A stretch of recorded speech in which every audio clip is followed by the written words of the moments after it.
Hello बच्चों, बिल्कुल मजे में। तो आज अपन न्यूक्लियर फिजिक्स के जेई मेन के साल 2021 से साल 2025 के बीच में जितनी भी टफ पीवाईक्यू आ रखे हैं, या फिर मैं बोलूँ कि ये मस्ट डू पीवाईक्यू है अगर तुम्हें अपनी प्रिपरेशन को बूस्ट अप करना है तो वो आज अपन इस वीडियो में देखेंगे। लेकिन चालू करने से पहले मैं तुम्हें कुछ बताना चाहता हूँ।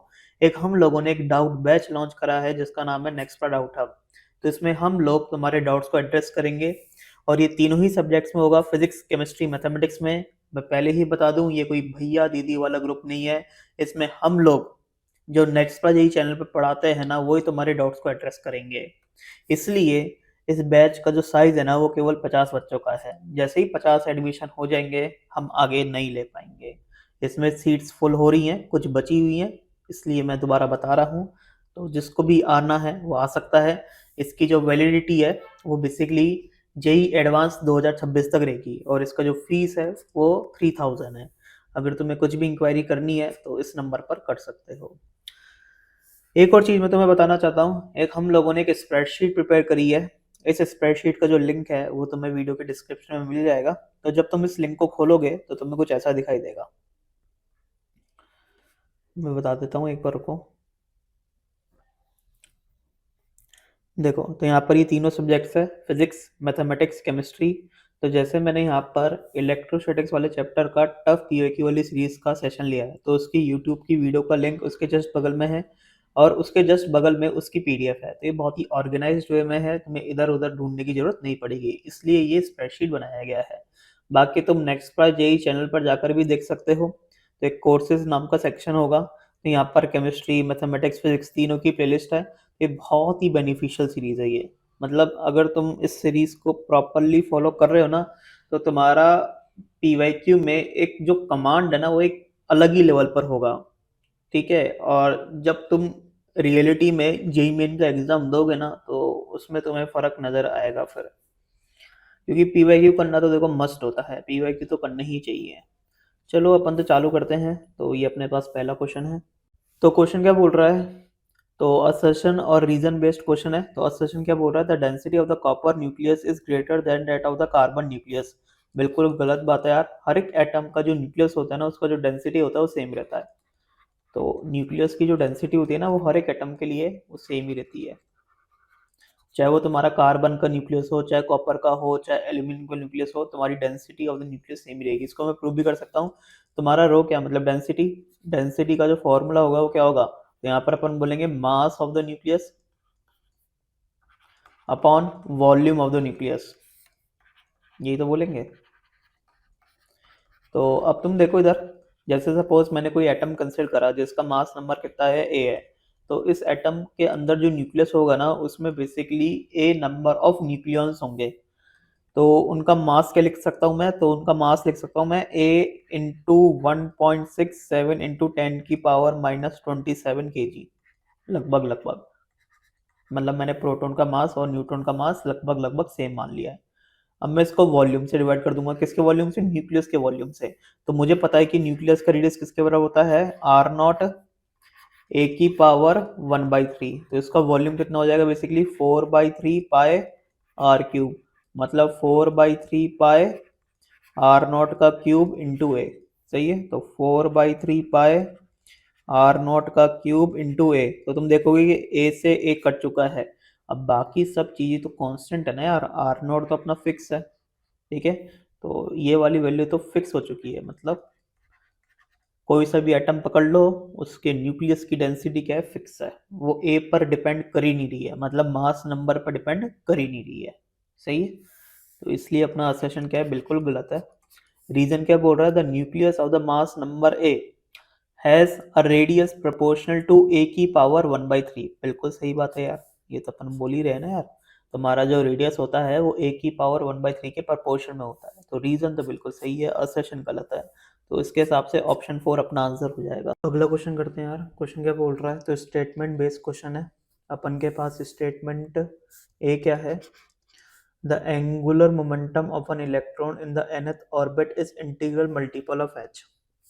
तो यहाँ पर तुम देखो, अपन के पास जो एंगुलर मोमेंटम जो होता है वो बेसिकली NH/2 पाई के बराबर होता है। ये अपना बोर क्वांटाइजेशन रूल है। तो यहाँ पर मैं ये तो नहीं बोल सकता कि जो अपन का एंगुलर मोमेंटम है ना वो h का इंटीग्रल मल्टीपल है, h के अलावा जो फैक्टर आ रहा है वो n/2 पाई का आ रहा है। तो ये बोलना तो गलत है, लेकिन इन्होंने इस स्टेटमेंट को सही दे रखा है।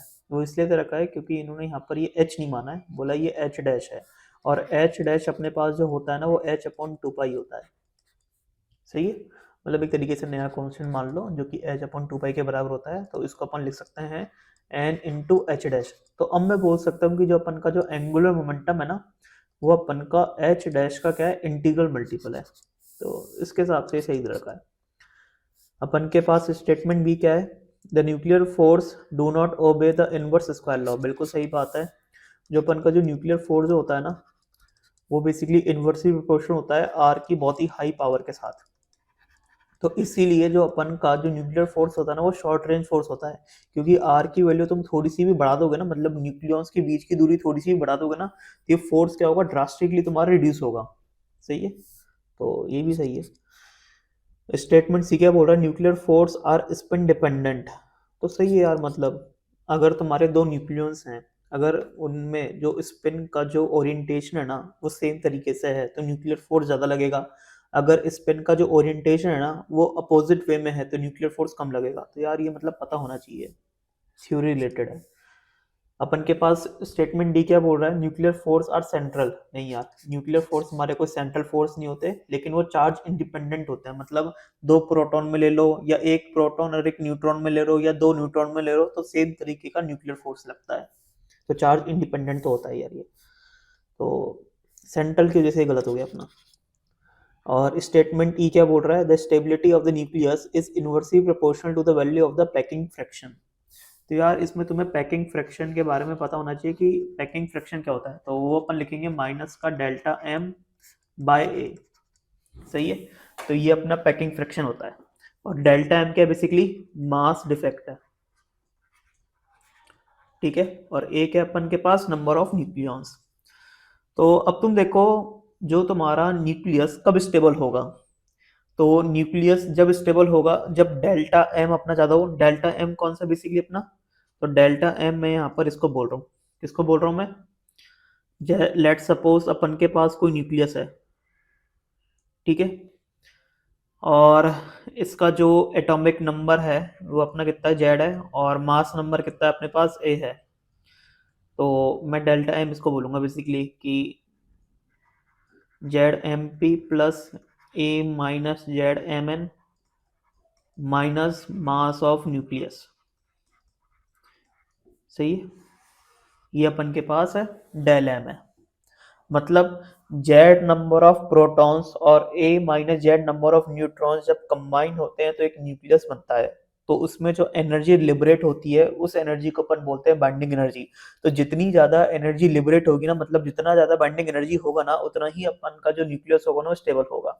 तो अब तुम देखो यार, तो मेरे हिसाब से डेल्टा एम जितना ज्यादा होगा उतनी ही ज्यादा अपन की बाइंडिंग एनर्जी होगी, क्योंकि बाइंडिंग एनर्जी अपने पास क्या होगी, simply delta M C square होगी। तो डेल्टा एम जितना ज्यादा होगा तो मेरे हिसाब से जो अपन के पास पैकिंग फ्रैक्शन है वो नेगेटिव साइड अपना ज्यादा होगा। सही है, तो अगर नेगेटिव साइड होगा मतलब एक तरीके से ये मान लो तुम कि अगर पैकिंग फ्रैक्शन अपना नेगेटिव साइड ज्यादा है तो स्टेबिलिटी ऑफ द न्यूक्लियस अपनी ज्यादा है। तो एक तरीके से ये इनवर्सली प्रोपोर्शनल है। ठीक है ना, डायरेक्टली प्रोपोर्शनल नहीं, मतलब उल्टा तरीके से ही है। तो उसके हिसाब से अपन का ये ई भी सही दे रखा है।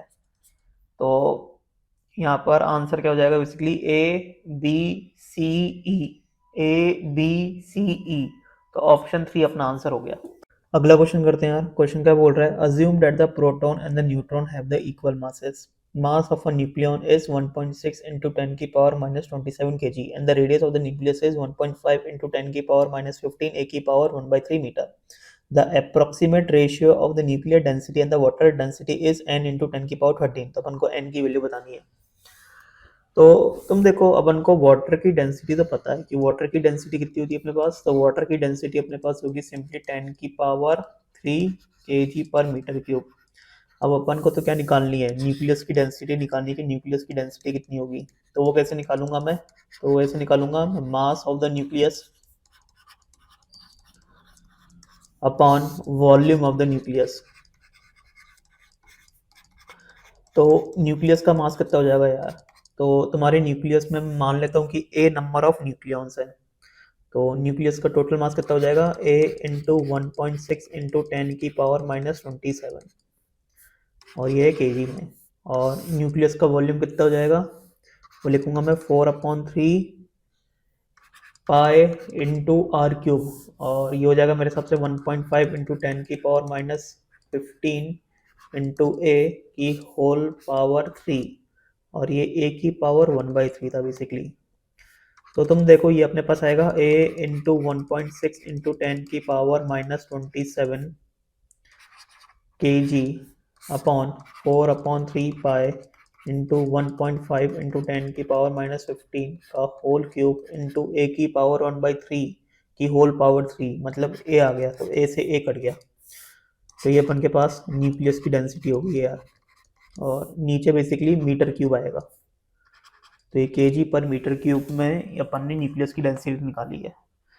तो अब मतलब करके देखना, मतलब तुम्हें ये कि न्यूक्लियस की डेंसिटी अपॉन वाटर की डेंसिटी, तो ये लगभग लगभग अपना है ना 11 इंटू 10⁻13 आएगा यार, सॉल्व करके देख लेना, तो आंसर अपना 11 होगा। अगला क्वेश्चन करते हैं यार। क्वेश्चन क्या बोल रहा है? A nucleus disintegrate into two smaller parts which have their velocity in the ratio 3:2. The ratio of the nuclear size will be x upon 3 की whole power 1/3। तो अपन को x का वैल्यू बताना है। तो अपन के पास ये कोई न्यूक्लियस था जिसका मास m था और ये रेस्ट पर था, ठीक है। ये डिसइंटीग्रेट हो जाता है, तो डिसइंटीग्रेट होता है ये दो छोटे न्यूक्लियस में। इसका मास m1, इसका मास m2, एक अपना इधर जाता है v1 वेलोसिटी से, एक अपना इधर जाता है v2 वेलोसिटी से। मुझे पता है कि जो मोमेंटम है वो तो अपना कंजर्व होगा, क्योंकि इंटरनल फोर्सेस के कारण ही जो तुम्हारा न्यूक्लियस है ना वो डिसइंटीग्रेट हुआ होगा, तो मोमेंटम तो तुम्हारा चेंज नहीं होगा। तो इनिशियल मोमेंटम तुम्हारा जीरो है, तो फाइनल मोमेंटम भी तुम्हारा जीरो होना चाहिए, इसलिए मैं लिखूंगा कि m1v1 minus m2v2 is equals to zero. तो मतलब m1v1 is equals to m2v2। तो यहाँ से मेरे को पता चल गया कि m1 बाई m2 अपना किसके बराबर है? v2 बाई v1 के बराबर है। और v2 बाई v1 कितना होगा? यहाँ पर अपन को v1 बाई v2 दे रखा है 3/2, तो मेरे हिसाब से v2 बाई v1 अपने पास हो जाएगा 2/3, तो ये अपने पास 2/3 आ गया, ठीक है। अब तुम देखो इधर, मुझे पता है कि जो अपन के न्यूक्लियस की जो डेंसिटी होती है, चाहे वो ये वाला न्यूक्लियस हो, चाहे वो ये वाला न्यूक्लियस हो, चाहे वो ये वाला न्यूक्लियस हो, तो डेंसिटी तो अपनी फिक्स होती है, क्योंकि डेंसिटी अपन के मास नंबर पर डिपेंड करती ही नहीं है। तो मैं ऐसे बोल सकता हूँ, एक सेकंड, 1 सेकंड बस एक बार, बस बैकग्राउंड को चेंज कर लूँ यार। तो मैं ऐसे बोल सकता हूँ यार कि m1 अपॉन 4/3 पाई r1 का cube is equals to m2 upon 4/3 pi r2 का क्यूब। यही तो अपन के न्यूक्लियस की डेंसिटी होगी। r1 क्या है बेसिकली? जो अपन का ये m1 वाला मास वाले न्यूक्लियस है ना, तो इसका रेडियस। और ये r2 क्या है अपना? ये जो अपन के पास m2 वाला मास वाला न्यूक्लियस है ना, इसका रेडियस। तो मैं से लिख सकता हूँ, तो 4/3 कट चुका है, तो यहाँ से मैं बोल सकता हूँ कि अपन के पास r1 बाय r2 का जो होल क्यूब है ना वो कितना आ रहा है? तो यार अपने पास m1 बाय m2, और m1 बाय m2 अपने पास कितना है? 2/3 है। तो अपन के पास r1 बाय r2 की होल पावर 3 2/3 है, तो r1 बाय r2 कितना हो जाएगा? 2/3 की होल पावर 1/3। सही। तो अब तुम देखो, अगर तुम क्वेश्चन को ढंग से पढ़ोगे ना, तो तुम्हें तो ऐसा लगेगा कि यार मेरे को लग रहा है कि ये वॉल्यूम का रेशियो पूछ रखा है, तो ये वॉल्यूम का रेशियो नहीं पूछ रखा यार। वॉल्यूम का रेशियो अगर पूछ रखा होता तो अपन का जो आंसर है वो क्या होता यार? मतलब मेरे हिसाब से, तो अगर वॉल्यूम का रेशियो पूछ रखा होता तो 4/3 पाई r1 का क्यूब अपॉन 4/3 पाई r2 का क्यूब, ये अपना कितना आता? m1/m2 आता जो कि कितना है 2/3 है। तो ऐसा कुछ तो आ नहीं रहा अपना यार, तुम देख सकते हो। तो मतलब ये वॉल्यूम का रेशियो नहीं है, ये बेसिकली क्या है, रेडियस का रेशियो है। ठीक है, तो रेडियस का रेशियो पूछ रखा है जो कि कितना है 2/3 की होल पावर 1/3। अगर मैं कंपेयर करके देखो तो x का वैल्यू 2 आ रहा है। बाकी जो क्वेश्चन का जो लैंग्वेज है वो थोड़ा और बेटर करना चाहिए था।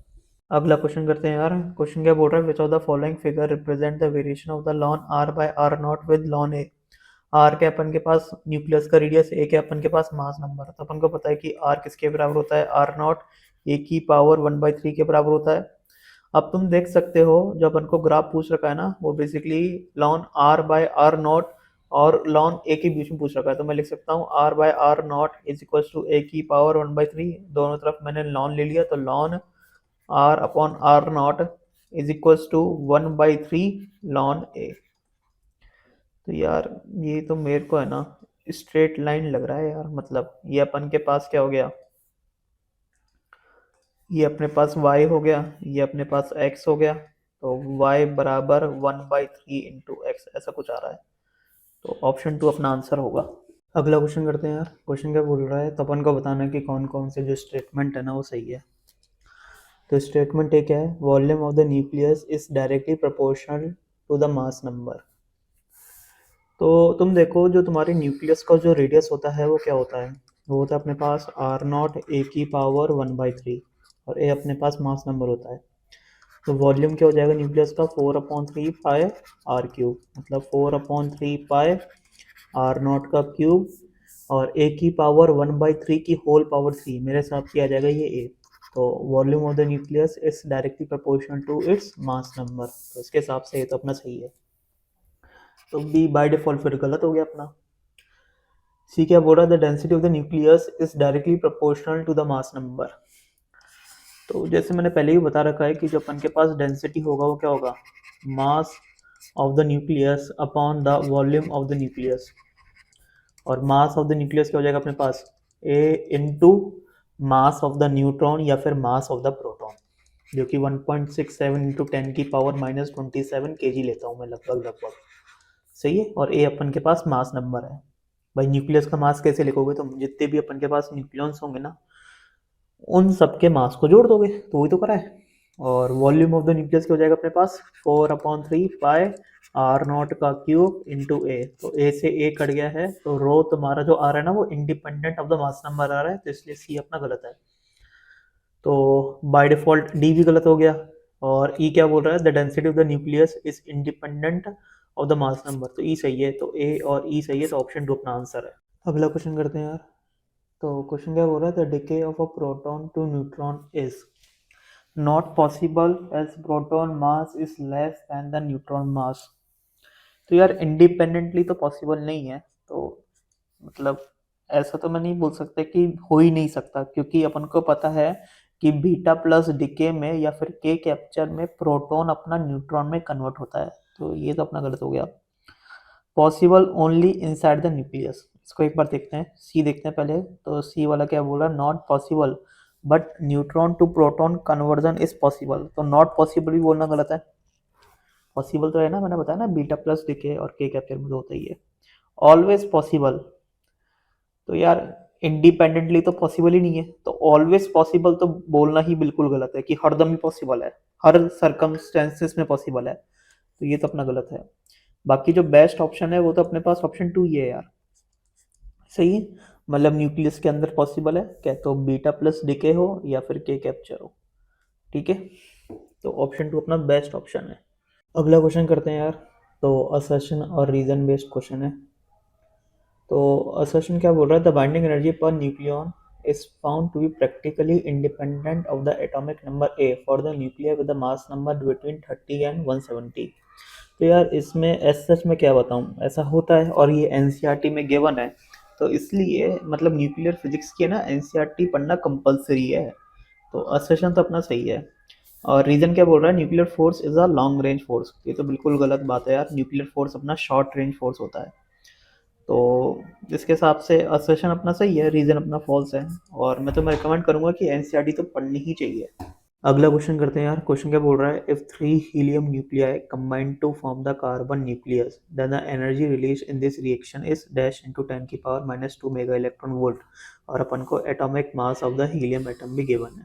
ठीक है भाई, तो रिएक्शन अपनी कुछ ऐसी है कि 3 अपन के पास हीलियम के न्यूक्लियाई कंबाइन होते हैं और एक अपन का कार्बन का न्यूक्लियस बनता है। सही, तो कुछ एनर्जी लिबरेट होगी, तो वो एनर्जी कितनी लिबरेट हो रही है ये अपन को पता लगाना है। तो एक तरीके से क्यू वैल्यू पता लगाना है इस रिएक्शन की।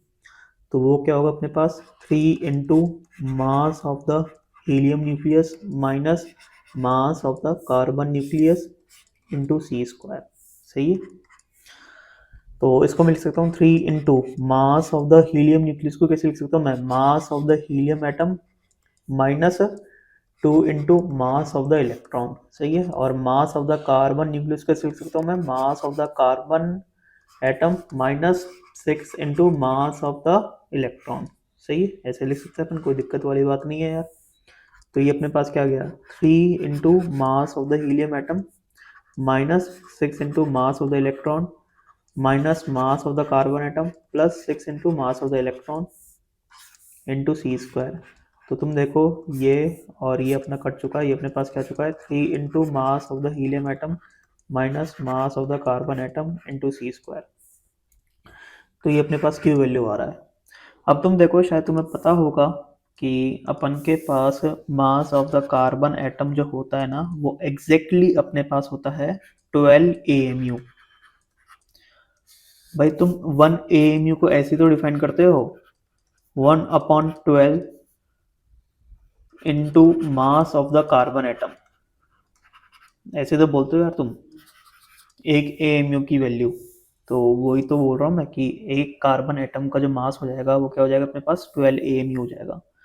तो अपन के पास जो Q वैल्यू आ रहा है वो क्या आ रहा है, 3 into mass of the helium atom minus mass of the carbon atom into C square.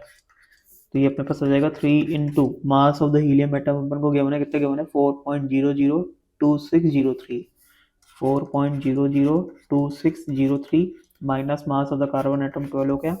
तो ये अपना AMU में है। ठीक है, तो एक AMU जब डिस्ट्रॉय होता है ना तो इतनी एनर्जी लिबरेट होती है, कितनी, 931 मेगा इलेक्ट्रॉन वोल्ट। तो इसको बस सिंपली मैं 931 से मल्टीप्लाई कर देता हूँ, तो अपन के पास मेगा इलेक्ट्रॉन वोल्ट में आंसर आ जाएगा। तो जब अपन इसको सॉल्व करके देखेंगे ना, तो ये वाली वैल्यू तो अपने पास आ रही है सिंपली 0.007809 AMU। इसको मैं 931 से मल्टीप्लाई कर रहा हूँ, तो ये अपने पास आ जाएगा सिंपली 7.27 मेगा इलेक्ट्रॉन वोल्ट। तो इसको मैं ऐसे लिख सकता हूँ 727 इंटू 10 की power -2 mega electron volt.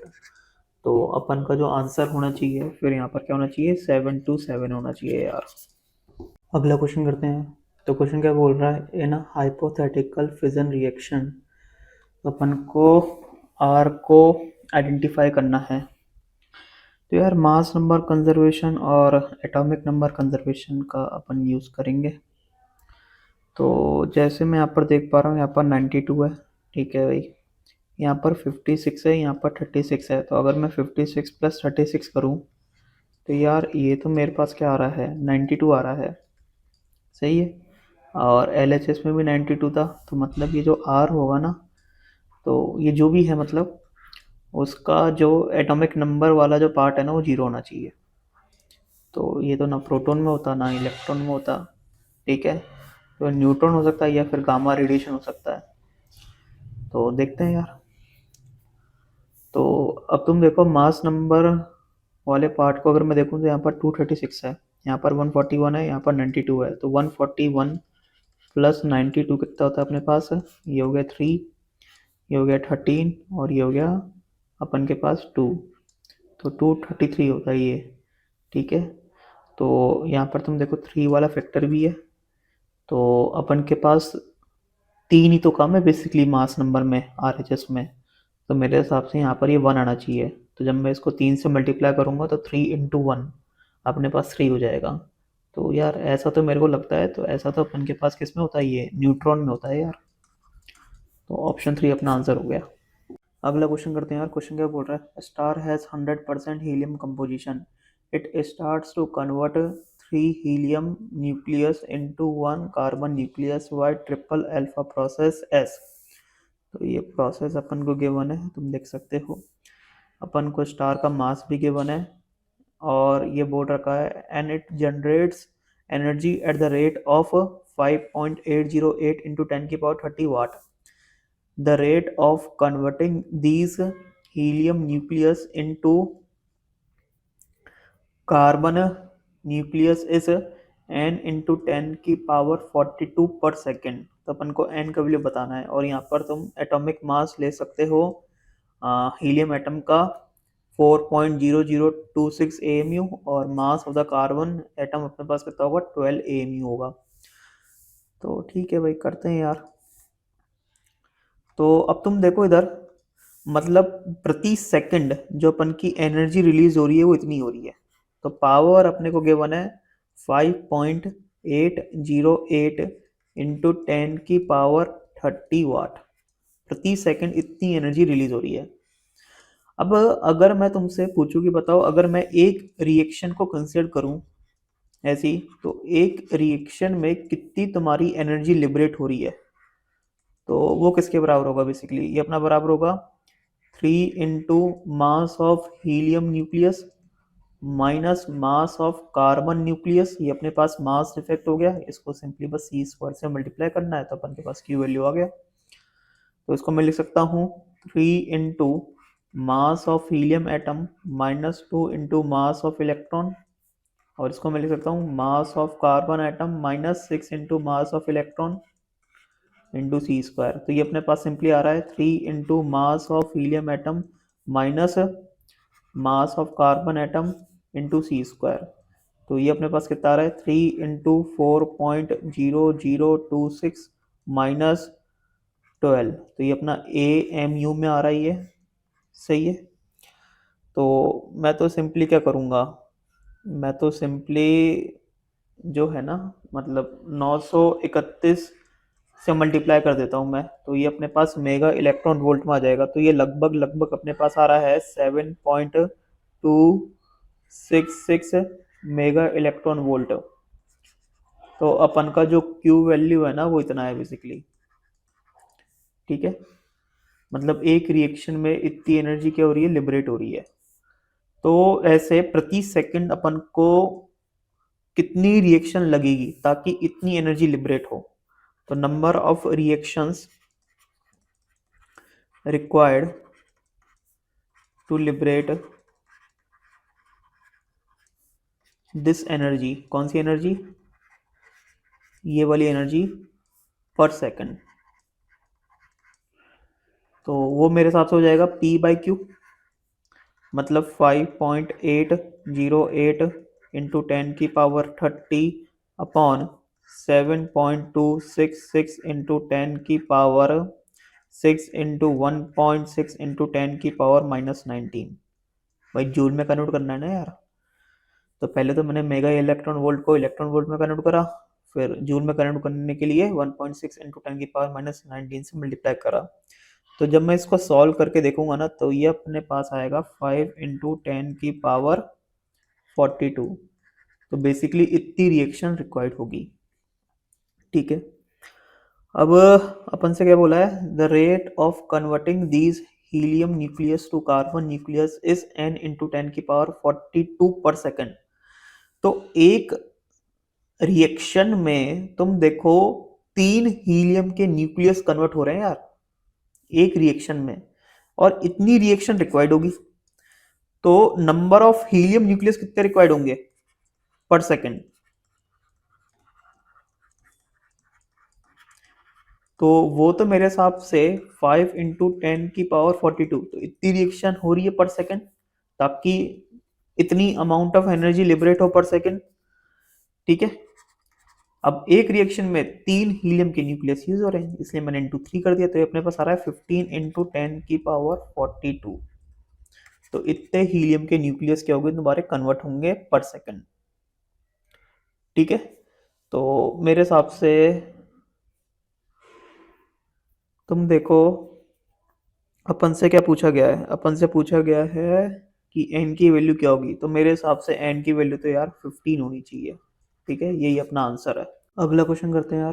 Question क्या बोल रहा है, the atomic mass of the carbon atom is this 12 AMU, और एक ये कार्बन का आइसोटोप है तो इसका एटॉमिक मास इतना है। The required energy to remove a neutron from carbon isotope atom if the mass of the neutron is 1.008665 AMU will be। तो मैं ऐसा बोल सकता हूँ कि ये अपन के पास बेसिकली क्या है, वो कार्बन एटम का आइसोटोप है। ठीक है, मेरे को कुछ एनर्जी देनी पड़ेगी, सही है। जब भी तो क्या होगा, वो न्यूट्रॉन क्या होगा, बेसिकली हटेगा, मतलब रिमूव होगा इस आइसोटोप से। तो अगर वो न्यूट्रॉन को निकालना है तो एनर्जी देनी पड़ेगी, सही है। और फिर अपन के पास ये कार्बन एटम बन जाएगा। तो ये एनर्जी कितनी देनी पड़ेगी ये मेरे को निकालना है। तो मेरे हिसाब से ये एनर्जी अपन के पास जो होगी वो क्या होगी, तो मैं लिख सकता हूँ कि ये एनर्जी मेरे हिसाब से होनी चाहिए मास of carbon nucleus plus mass of neutron minus mass of carbon isotope atom, इसको मैं ऐसे सी स्टार में लिख लेता हूँ, इंटू सी स्क्वायर। अब तुम बोलोगे कि सर यहाँ पर आपने प्रोडक्ट माइनस रिएक्टेंट क्यों कर दिया, क्योंकि हरदम तो अपन रिएक्टेंट माइनस प्रोडक्ट करते हैं ना यार। यहाँ पर मैं एनर्जी दे रहा हूँ, मतलब कितनी एनर्जी देनी पड़ेगी ताकि ऐसा हो, तो वो एनर्जी अपन को इतनी देनी पड़ेगी। मतलब अगर तुम एक्चुअल में वैसे करते कि mass of the reactant minus mass of the product into c square करते, तो वो तुम्हारा नेगेटिव आता, तो मतलब उतनी तुम्हें देनी पड़ती। तो वही मैंने डायरेक्टली लिख दिया है। ठीक है, तो इसको मैं लिख सकता हूँ basically mass of the carbon atom minus 6 into mass of the electron, सही है। फिर मास ऑफ द न्यूट्रॉन आ गया, इसको मैं लिख सकता हूँ mass of the carbon isotope atom minus 6 into mass of electron. तो तुम देखोगे ये अपने पास लिखा हुआ है simply mass of the carbon atom plus mass of the neutron minus mass of the carbon isotope atom into C square. तो अगर मैं ये सब वैल्यू पुट कर दूं तो तुम देखो ये अपने पास था mass of the carbon atom plus mass of the neutron minus mass of the carbon isotope atom into C square. तो अगर मैं वैल्यू पुट करूं तो ये तो अपने पास 12 है, मास ऑफ द न्यूट्रॉन अपने को गिवन है 1.08665 AMU और minus mass of the carbon isotope atom जो कि गिवन है 13.003354 AMU। ये सब AMU में है, इसलिए मैं डायरेक्टली क्या कर रहा हूँ 931.5 से मल्टीप्लाई कर रहा हूँ। तो ये अपना लगभग लगभग जो आ जाएगा ना सॉल्व करके, वो आ जाएगा 4.95 मेगा इलेक्ट्रॉन वोल्ट। तो अपन का जो आंसर होगा ना वो होगा अपने पास ऑप्शन 3। अगला क्वेश्चन करते हैं यार। तो क्वेश्चन क्या बोल रहा है, फॉर अ न्यूक्लियस एक्स जिसका मास नंबर ए है एटॉमिक नंबर जेड है, अपन को बताना है कि कौन कौन सा जो स्टेटमेंट है वो सही है। तो यार मैं पहले बता दूं ये वाला जो क्वेश्चन है वो out of the JEE domain है। अगर कभी भी ऐसा क्वेश्चन आता है ना जेई में तो मैं तो तुम्हें रिकमेंड करूंगा कि छोड़ दो। तो अभी के लिए तो मैं बता देता हूँ इस क्वेश्चन को कैसे करना होगा। तो अपन के पास एक बाइंडिंग एनर्जी का जो एक्सप्रेशन है वो ऐसा कुछ होता है। ठीक है, मुझे भी इसके बारे में पता नहीं था जब ये क्वेश्चन आया था, जब भी मुझे पता चला था कि बाइंडिंग एनर्जी का जो एक्सप्रेशन है वो कुछ ऐसा होता है। और अब तो मैं तुम्हें बोलूँगा कि हो सके तो उसको याद रख लो यार, अगर ऐसा कोई क्वेश्चन दोबारा आता है तो, क्योंकि सिमिलर सा क्वेश्चन है ना जेई एडवांस में भी आ चुका है। तो अब तुम देखो इधर, जो अपन के पास ये जो बाइंडिंग एनर्जी में जो पहला वाला जो टर्म है ना अपना, ये वाला जो टर्म है वो वॉल्यूम एनर्जी से रिलेटेड है। ठीक है, जो अपन के पास दूसरा वाला जो टर्म है वो बेसिकली अपना सरफेस एनर्जी से रिलेटेड है। ये वाला सरफेस एनर्जी से रिलेटेड है। और जो अपन के पास आखिरी वाला जो टर्म है ये वाला, ये basically due to electrostatic forces के कारण है ये। ठीक है भाई। तो तुम देखो जो अपन के पास स्टेटमेंट ए है वो क्या है, the surface energy per nucleon, जो कि अपन को गिवन है A1 इंटू ए की पावर 2/3।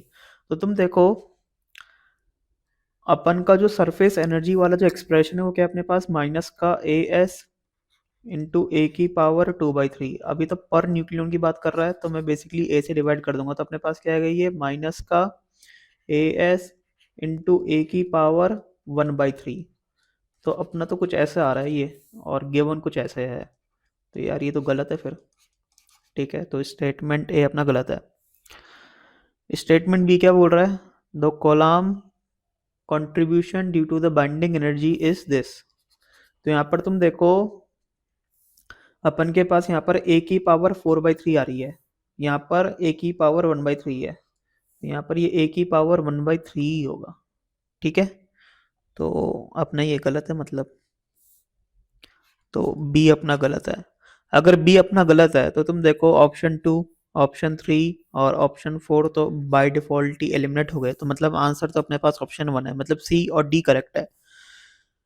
अब स्टेटमेंट सी क्या बोल रहा है, the volume energy B V is A3 into A, जैसे कि मैंने बताया AV इंटू ए या A3 इंटू ए कुछ भी बोल लो, तो ये सही है अपना।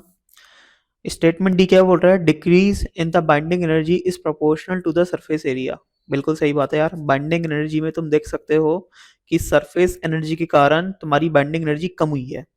ठीक है, तो बिल्कुल प्रोपोर्शनल है यार सरफेस एरिया के। तुम ऐसे भी समझ सकते हो कि तुम्हारा जो रेडियस होता है वो क्या होता है, R0 ए की पावर 1/3 होता है। तो अगर मैं सरफेस एरिया की बात करूं जो कि क्या होगा 4 पाई कैपिटल R स्क्वायर, मतलब 4 पाई R0 का स्क्वायर ए की पावर 2/3। तो तुम देख सकते हो कि जो तुम्हारा सरफेस एरिया है ना वो वो ए की पावर 2/3 के प्रोपोर्शन में है। और जो अपन के पास ये बाइंडिंग एनर्जी का जो एक्सप्रेशन है ना, ये बेसिकली आ रहा है माइनस का AS इंटू ए की पावर 2/3। तो ए की पावर 2/3 अपना सरफेस एरिया के प्रोपोर्शन में है, तो ऑफकोर्स सी बात है कि तुम्हारा जो बाइंडिंग एनर्जी है वो कम हो रहा है इस वाले एक्सप्रेशन के कारण, तो इसलिए डिक्रीज लिखा गया है, तो डी अपना सही है।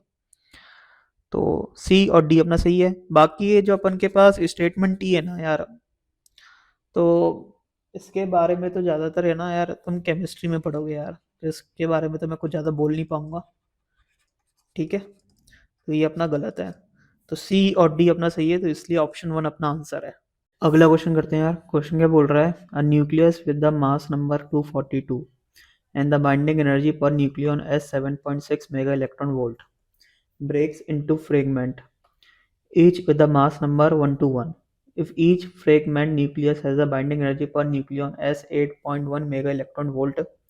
तो अपन को बताना है the total gain in the binding energy is. तो अपन के पास बेसिकली एक न्यूक्लियस है जिसका मास नंबर कितना है 242 है, ये टूट जाता है दो आइडेंटिकल न्यूक्लियस में, तो मैं ऐसे लिख सकता हूँ बेसिकली। तो ये अपना बेसिकली जिसमें टूट रहा है ना, तो ये बी में टूट रहा है और जिसका मास नंबर ऑफकोर्स सी बात है कि 1 to 1 होगा। तो अपन को बेसिकली निकालना है the change in the binding energy, इसी को अपन बोलेंगे the gain in the binding energy, जो कि क्या होगा binding energy of the product minus binding energy of the reactant.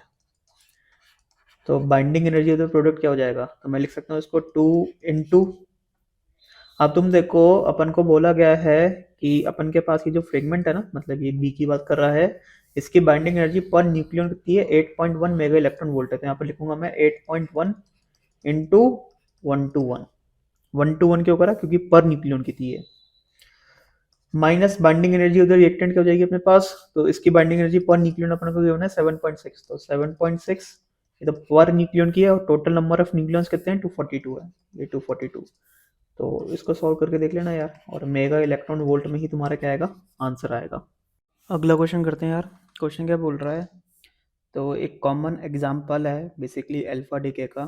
तो ये अपने पास यूरेनियम है, ठीक है, जो कि थोरियम और अल्फा पार्टिकल में टूट रहा है, और कुछ एनर्जी भी क्या हो रही है लिबरेट हो रही है। तो ये एनर्जी कितनी लिबरेट हो रही है ये अपन को फाइंड आउट करना है। तो मैं ये एटॉमिक मासेस गिवन है, ठीक है। तो तुम देखो मेरे हिसाब से जो क्यू वैल्यू होगा वही क्या होगा एनर्जी लिबरेटेड होगा, जो कि किसके बराबर होगा delta M C square. Delta m क्या है मास डिफेक्ट, जो कि किसके बराबर होगा mass of uranium nucleus minus mass of thorium nucleus minus mass of helium nucleus, सही है, इंटू सी स्क्वायर। तो मुझे पता है कि अल्फा डीके में ये किस में कन्वर्ट हो जाता है, मास of uranium atom minus mass of thorium atom minus mass of helium atom में, सही है, इंटू सी स्क्वायर। मतलब अगर तुम ऐसे लिखना चाहो कि mass of the uranium nucleus क्या होगा अपने पास है, ये अपने पास हो जाएगा basically mass of uranium atom minus two sorry 92 into mass of electron. तुम अगर ऐसे सब में लिखते जाओगे ना तो जो तुम्हारा एम ई वाला जो एक्सप्रेशन है ना वो कटते जाएगा, तो बेसिकली अपना ये बचेगा। तो बस अब तो वैल्यू पुट करनी है यार। तो अगर मैं वैल्यूज़ वगैरह पुट करूँगा ना तो अपने पास ये जो आएगा ना वो अपने पास आएगा बेसिकली 0.0044, सही है, और ये AMU में आ रहा है, ठीक है। तो मुझे पता है कि एक AMU के करस्पॉन्डिंग इतनी एनर्जी क्या होती है, रिलीज होती है, तो इतने AMU के करस्पॉन्डिंग कितनी होगी रिलीज, तो इसको मैं 931.5 से मल्टीप्लाई कर दूंगा और ये मेगा इलेक्ट्रॉन वोल्ट में आएगा आंसर। तो ये अपने पास कुछ आ रहा है 4.096 मेगा इलेक्ट्रॉन वोल्ट। तो अगर मैं नियरेस्ट इंटीरियर की बात करूं तो मैं बोलूँगा कि 4 मेगा इलेक्ट्रॉन वोल्ट अपनी क्या हो रही है, एनर्जी रिलीज हो रही है। अगला क्वेश्चन करते हैं यार। तो क्वेश्चन क्या बोल रहा है, the Q value of the nuclear reaction and the kinetic energy of the projectile particle K P are related as. तो अपने पास ये कोई न्यूक्लियस है एक्स, ठीक है, इसके ऊपर मैं एक बम्बार्डमेंट करवा रहा हूँ किसी पार्टिकल की मदद से। अब ये पार्टिकल अपना प्रोटॉन भी हो सकता है या फिर अपना ये न्यूट्रॉन भी हो सकता है, ठीक है, और इसके पास जो काइनेटिक एनर्जी वो कितनी है, केपी है।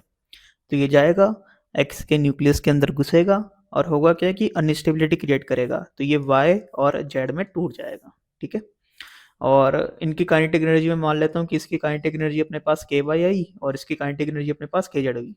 बेसिकली होगा क्या कि अनस्टेबिलिटी क्रिएट हो गई है, तो ये टूटेगा, तो इन दोनों में टूट चुका है, तो एनर्जी क्या होगी, लिबरेट होगी।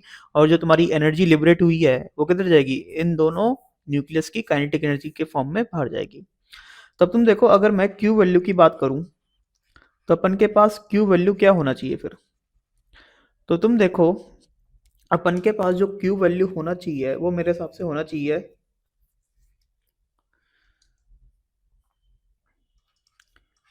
के वाई प्लस के जेड माइनस के पी। ये अपन के पास क्यू वैल्यू होना चाहिए भाई। जो अपना क्यू वैल्यू है ना वो बेसिकली इसके बराबर आना चाहिए था, के वाई प्लस के जेड के बराबर आना चाहिए था। अगर ये पार्टिकल का अगर बम्बार्डमेंट नहीं करवाते अपन, मतलब एक्स डायरेक्टली टूट जाता, सही है, जो भी तुम्हारा एनर्जी लिबरेट होगा वो इनकी काइनेटिक एनर्जी के फॉर्म में जाएगा। लेकिन मैं पार्टिकल का बम्बार्डमेंट करवा रहा हूँ, ठीक है, और वो पार्टिकल के पास काइनेटिक एनर्जी कितनी, केपी है। तो मतलब मैं एनर्जी दे रहा हूँ ना रिएक्शन करवाने के लिए, वो एनर्जी कितनी दे रहा हूँ मैं, केपी दे रहा हूँ। तो इसलिए मैं बोलूंगा कि इतनी तो मैंने खर्च करी थी रिएक्शन को प्रोसीड करवाने के लिए, इसलिए मैं माइनस करूंगा उसको। तो तुम देख सकते हो कि जो अपना क्यू वैल्यू तो क्यू गिवन है प्लस के पी है, कि किसके बराबर आएगा, के वाई प्लस के जेड के बराबर आएगा। तो ये अपना क्यू प्लस के पी है ना, ये अपना के वाई प्लस के जेड के बराबर है, और ये दोनों काइनेटिक एनर्जी का समेशन है, और ये कभी भी तुम्हारा नेगेटिव नहीं हो सकता, ये हरदम तुम्हारा जीरो से बड़ा ही होगा। तो इस ग्रेटर देन जीरो अपन बोलेंगे, तो इसलिए आंसर ऑप्शन 4 है। अगला क्वेश्चन करते हैं यार। क्वेश्चन क्या बोल रहा है, a nucleus of the mass m emits a gamma ray photon of the frequency nu। इसको मैं f लिख लेता हूँ। The loss of the internal energy by the nucleus is, और c क्या अपने पास, speed of the electromagnetic wave. तो यहाँ पर तुम देखो यार, बेसिकली अपने पास एक न्यूक्लियस है जिसका मास कितना है, m है, और ये रेस्ट पर है। अब क्या हो रहा है, एक बेसिकली फोटोन इमिट हो रहा है, ठीक है, और इस फोटोन का जो फ्रिक्वेंसी है ना वो अपने पास f है। तो एनर्जी कितनी होगी इस फोटोन के पास, मेरे हिसाब से हो जाएगी h इंटू न्यू। और अगर मैं मोमेंटम की बात करूँ तो मोमेंटम कितना होगा, h बाय लैम्डा, जिसको मैं लिख सकता हूँ h अपॉन लैम्डा को लिख सकता हूँ मैं सिंपली c बाय एफ। तो ये हो जाएगा अपने पास सिंपली एच एफ बाई सी, ठीक है। तो मुझे पता है कि जो इनिशियल मोमेंटम है वो मेरा जीरो है, तो फाइनल मोमेंटम भी मेरे सिस्टम का जीरो होना चाहिए। लेकिन इस फोटोन के कारण मोमेंटम आ चुका है, तो अब इसको कंपनसेट कौन करेगा, बेसिकली इसको कंपनसेट करेगा जो तुम्हारा न्यूक्लियस है ना वो रिकॉइल्ड होगा। तो ये जो न्यूक्लियस है तो इसका मास लगभग लगभग अभी भी m ही होगा, क्योंकि जो फोटोन का जो रेस्ट मास होता है ना वो अपने पास 0 होता है, तो मास में कोई एप्रिशिएबल चेंज नहीं आएगा मतलब। और न्यूक्लियस अपना इधर रिकॉइल होगा, तो लेट सपोज ये जो रिकॉइल हो रहा है ना, तो इसके पास जो रिकॉइल स्पीड है वो लेट सपोज कितनी आ रही है, तो रिकॉइल स्पीड को मैं बोल देता हूँ कि अपने पास वो आ रही है VR, ठीक है।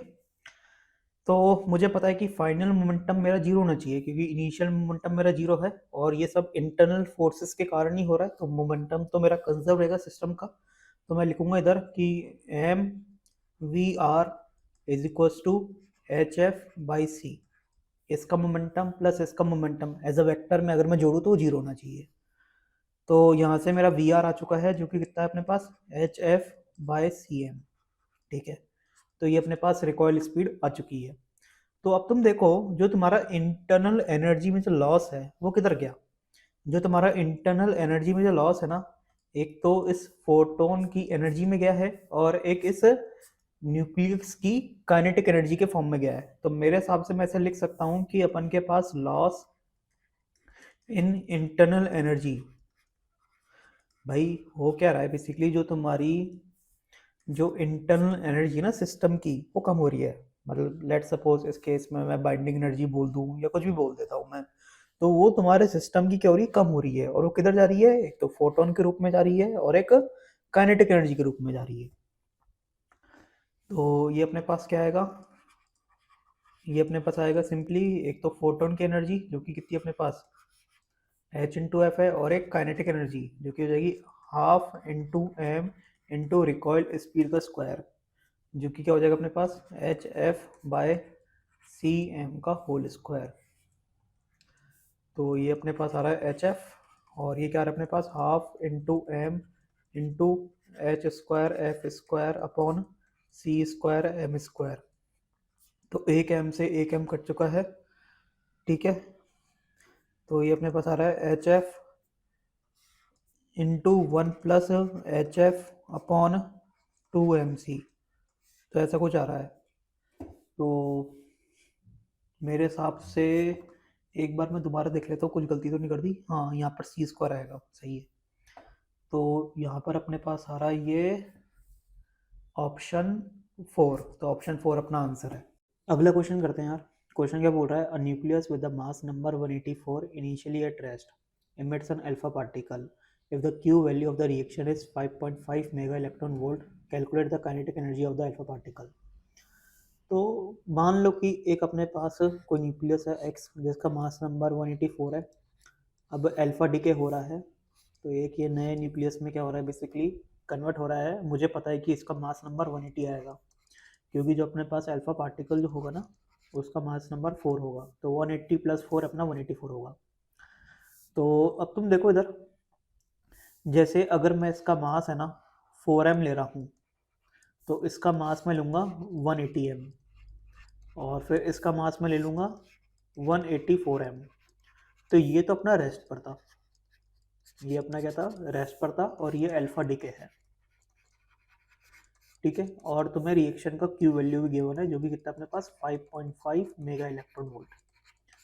तो ये जो क्यू वैल्यू है ना रिएक्शन की वो किधर जाएगी, ऑफ कोर्स सी बात है, एक तो इसकी काइनेटिक एनर्जी में जाएगी और एक अपनी इसकी काइनेटिक एनर्जी में जाएगी, सही है। मुझे पता है कि ये अपना रेस्ट पर था, तो इनिशियल मोमेंटम कितना सिस्टम का जीरो है, तो फाइनल मोमेंटम भी कितना होना चाहिए सिस्टम का, जीरो होना चाहिए। लेट सपोज मैं अल्फा पार्टिकल का जो मोमेंटम है ना वो इस तरफ कंसिडर कर रहा हूँ p, तो ये वाले न्यूक्लियस का मेरे को जो मोमेंटम कंसिडर करना पड़ेगा ना वो इस तरफ करना पड़ेगा, और ये भी अपना p होगा, ताकि इसका और इसका जो वेक्टर समेशन है ना मोमेंटम का वो जीरो हो जाए। तो दोनों का जो मोमेंटम है वो सेम है, ठीक है। तो अगर ऐसा है, तो अगर मैं kinetic energy of Y nucleus की बात करूं upon kinetic energy of alpha particle मतलब हीलियम न्यूक्लियस, तो ये मेरे हिसाब से होगा p² upon 2my divided by p² upon 2mhe। तो ये कितना आएगा अपने पास mhe अपॉन my, मतलब 4m अपॉन 180m, m से m गया 2/90 मतलब 1/45 आ रहा है ये। ठीक है।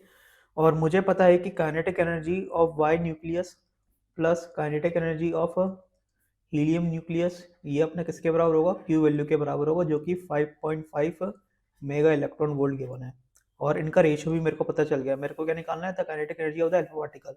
तो kinetic energy of the alpha particle मेरे हिसाब से जो आएगा ना, वो आएगा सिंपली, मैं से बोल सकता हूँ कि ये होना चाहिए मेरे हिसाब से 45/45 प्लस 1 इंटू 5.5। क्योंकि अपन के पास तुम देखो, ये जो रेशियो आ रहा है ना किसका, kinetic energy of H E upon kinetic energy of Y nucleus, ये अपने पास 45 का आ रहा ही है। तो ये तो बहुत बेसिक है ना ऐसे बोलना।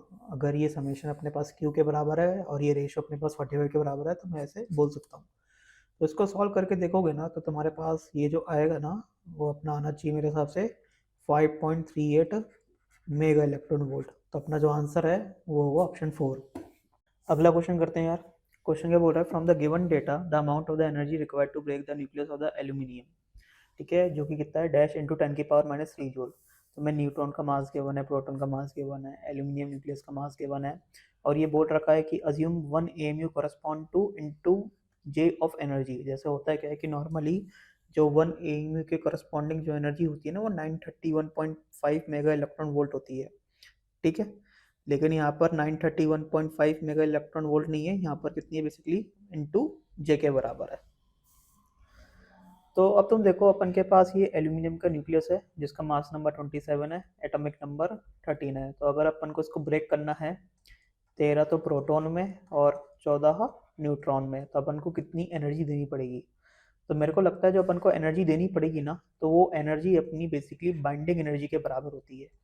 और बाइंडिंग एनर्जी अपने पास कितनी हो जाएगी, तो वो अपने पास सिंपली हो जाएगी मास डिफेक्ट इंटू C²। सही है।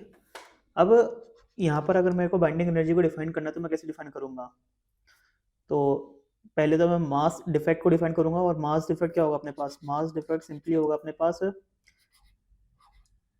Basically 13 into mass of proton plus 14 into mass of neutron minus mass of aluminium nucleus. तो ये अपने पास मास डिफेक्ट होगा यार। ठीक है, तो अगर मैं इसको सॉल्व करके देखूँ, मतलब 13 इंटू 1.00726 प्लस 14 इंटू 1.00566, सही है, माइनस एल्यूमिनियम के न्यूक्लियस का मास 27.18846।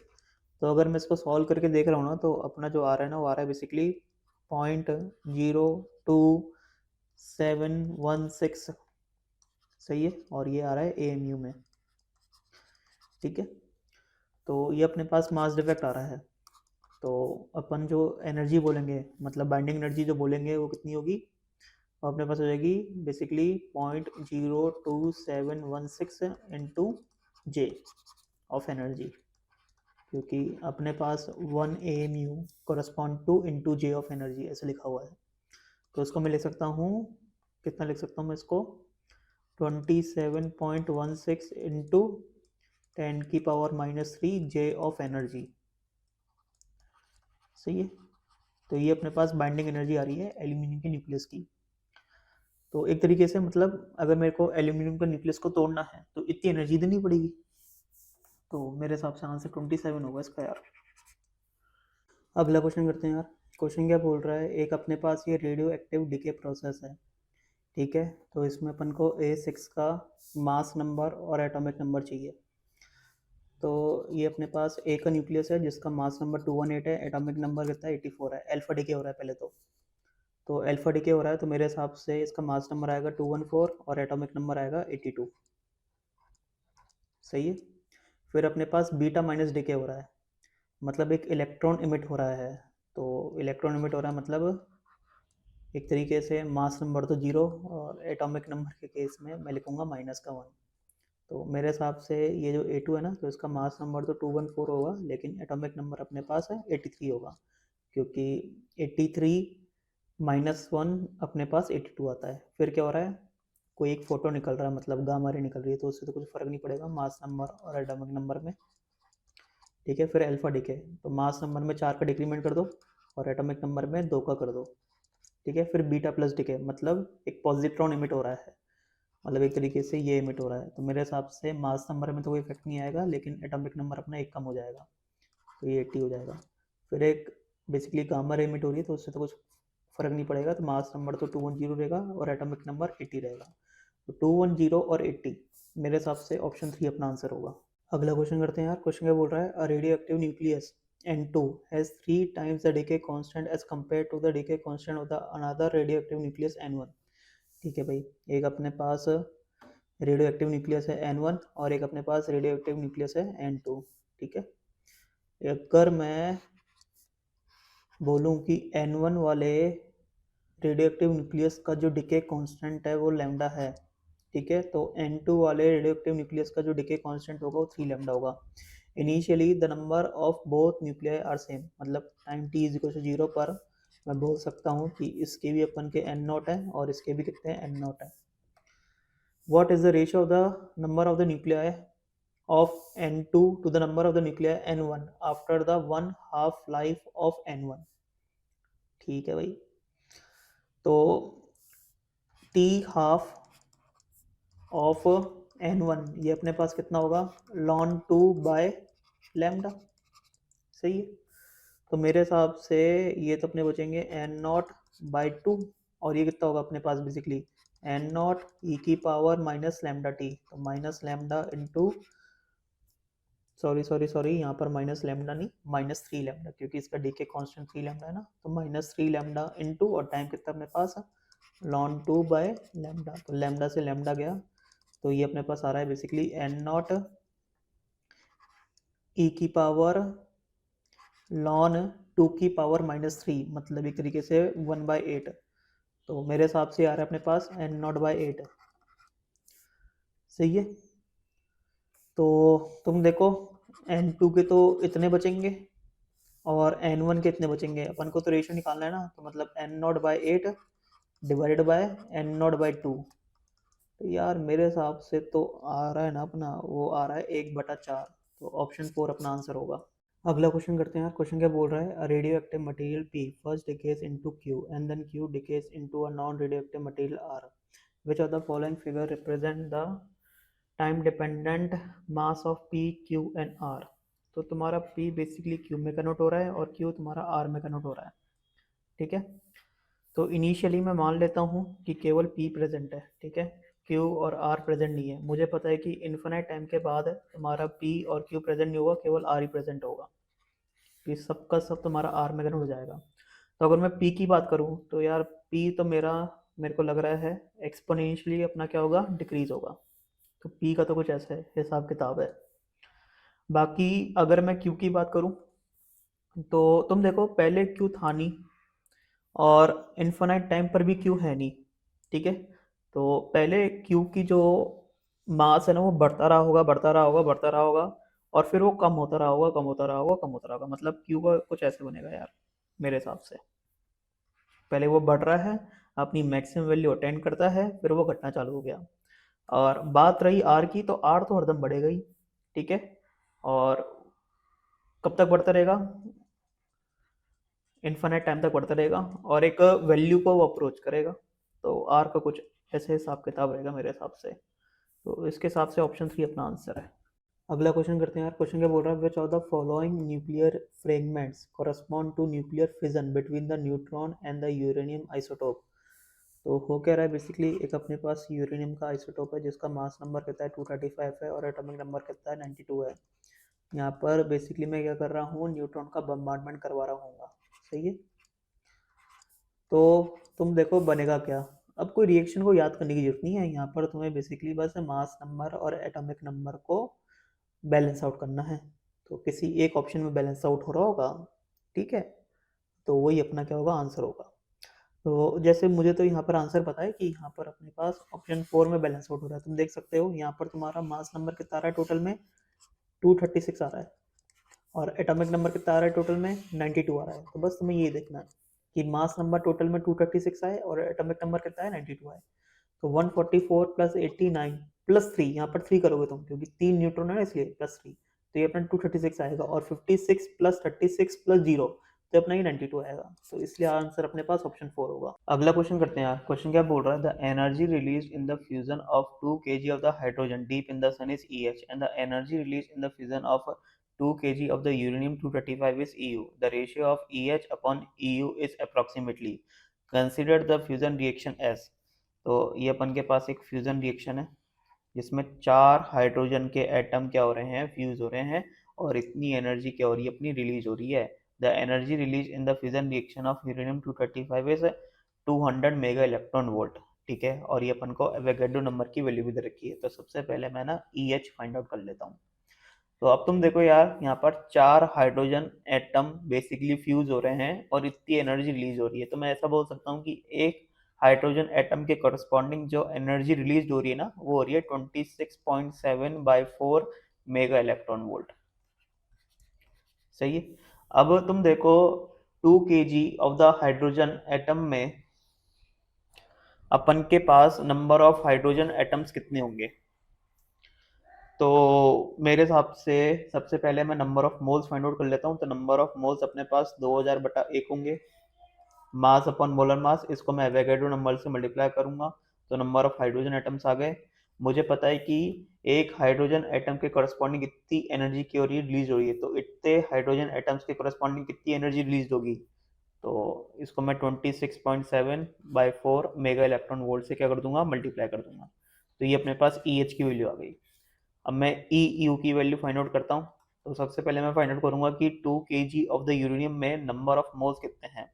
तो नंबर ऑफ मोल्स अपने पास होंगे 2000/235। अगर मैं number of radioactive atoms find out करूँ कि यूरेनियम के कितने होंगे 2 किलोग्राम में, तो मैं एवोगैड्रो नंबर से मल्टीप्लाई कर दूंगा। फिर मैं अपन के पास number of radioactive atoms आ गए। मुझे पता है कि जब एक रेडियो एक्टिव एटम डिसइंटीग्रेट होता है ना, तो बेसिकली इतनी एनर्जी क्या होती है, रिलीज होती है।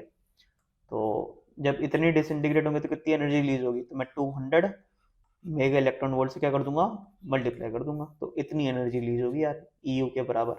अब अपन को EH upon EU find out करना है, तब तो बस कैलकुलेशन है, फाइंड आउट कर लेना। और जब तुम फाइंड आउट करोगे ना, तो ये अपना आएगा 7.62 मेगा इलेक्ट्रॉन वोल्ट। तो ऑप्शन 3 अपना आंसर हो गया। अगला क्वेश्चन करते हैं यार। तो क्वेश्चन क्या बोल रहा है, the explosive in a hydrogen bomb is a mixture of. ठीक है, तो इन तीनों का मिक्सचर है। In some condense form the chain reaction is given by, तो ये अपने पास चेन रिएक्शन है। During the explosion the energy released is approximately, और ये तुम्हें एटॉमिक मासेस गिवन है यार। ठीक है, और एक एम के करस्पॉन्डिंग जो एनर्जी रिलीज होती है ना, तो वो अपने पास है 931.5 मेगा इलेक्ट्रॉन वोल्ट। तो ये अपन के पास रिएक्शन 1 है, ये अपने पास रिएक्शन 2 है। दोनों को कंबाइन कर दो। अगर मैं दोनों को कंबाइन करूँगा तो मेरे हिसाब से मैं ऐसा बोल सकता हूँ कि ये और ये कट जाएगा, ये और ये भी कट जाएगा। तो अपने पास बेसिकली रिएक्शन कुछ ऐसी होगी। ये अपने पास लिथियम हो गया जिसका मास नंबर 6 है, एटॉमिक नंबर 3 है। ये अपने पास हाइड्रोजन एटम का आइसोटोप हो गया। सही है, इज इक्वल्स टू 2 इंटू ये अपने पास हीलियम हो गया जिसका मास नंबर 4 है और एटॉमिक नंबर 2 है। तो ये अपने पास रिएक्शन हो गई। ठीक है, अब मेरे को ये निकालना है कि एनर्जी कितनी रिलीज होगी। तो कौन सी बात है, क्यू वैल्यू निकालनी है मेरे को, और क्यू वैल्यू किसके बराबर होगी, डेल्टा एम सी स्क्वायर। अब डेल्टा एम अगर मैं फाइंड आउट करना चाहूँ, तो डेल्टा एम क्या होगा अपने पास, mass of lithium nucleus plus mass of hydrogen atom isotope nucleus. सही है, जिसको मैं H स्टार लिख देता हूँ ऐसे, minus 2 into mass of alpha particle बोल लो या हीलियम एटम का न्यूक्लियस बोल लो। सही है, ये तुम्हें एटॉमिक मासेस गिवन है, यहाँ पर ये न्यूक्लियर का मास है। ठीक है, अब इसको मैं लिख सकता हूँ basically atomic mass of lithium atom minus 3 into mass of electron. इसको मैं लिख सकता हूँ basically mass of hydrogen atom isotope minus mass of electron. सही है, -2 इंटू और मास ऑफ हीलियम न्यूक्लियस को मैं लिख सकता हूँ mass of helium atom minus 2 into mass of electron. तो सॉल्व करके देखना तुम, मास ऑफ इलेक्ट्रॉन तुम्हारा कट जाएगा और ये अपने पास बचेगा ये।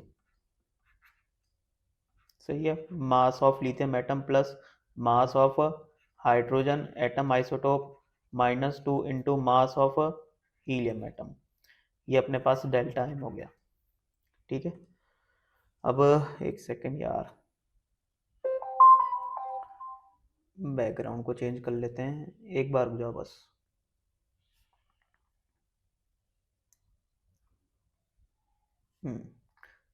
तो अगर तुम ये वैल्यूज वगैरह सब्स्टिट्यूट करोगे ना, तो क्या आएगा अपने पास ये, तो डेल्टा एम अपने पास आ जाएगा सब्स्टिट्यूट करने के बाद।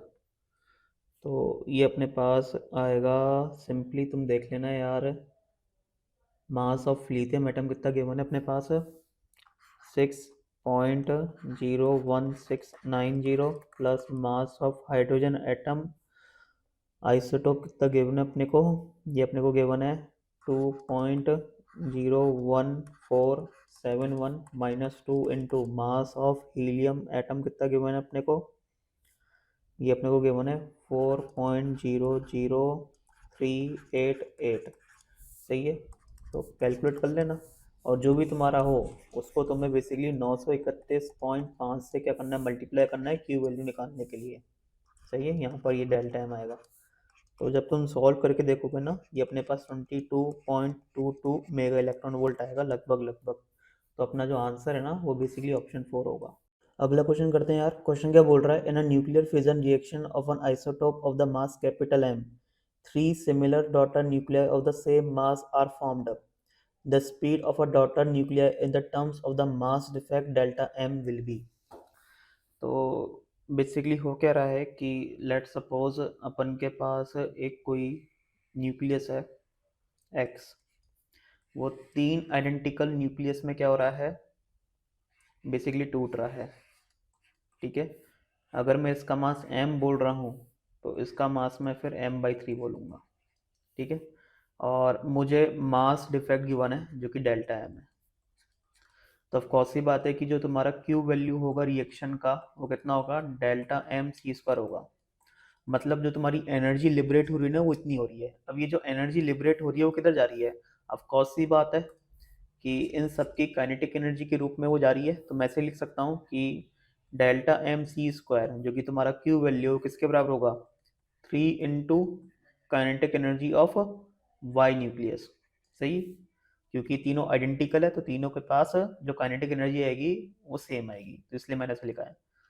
तो इसको मैं लिख सकता हूँ delta M C square is equal to 3 into, एक की काइनेटिक एनर्जी कैसे लिखूंगा मैं, हाफ इंटू उसका मास कितना हो जाएगा m/3 हो जाएगा इंटू स्पीड का स्क्वायर।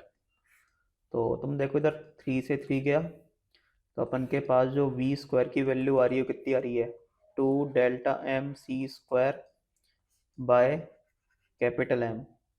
सही है, तो v की वैल्यू कितनी आ रही है, under root of 2 delta m into C square by capital m. तो मेरे हिसाब से जो आंसर है ना वो अपना हो जाएगा ऑप्शन 3। अगला क्वेश्चन करते हैं यार। क्वेश्चन क्या बोल रहा है, द एनर्जी रिलीज पर fission of the nucleus x, जिसका मास नंबर 240 है, इज 200 मेगा इलेक्ट्रॉन वोल्ट।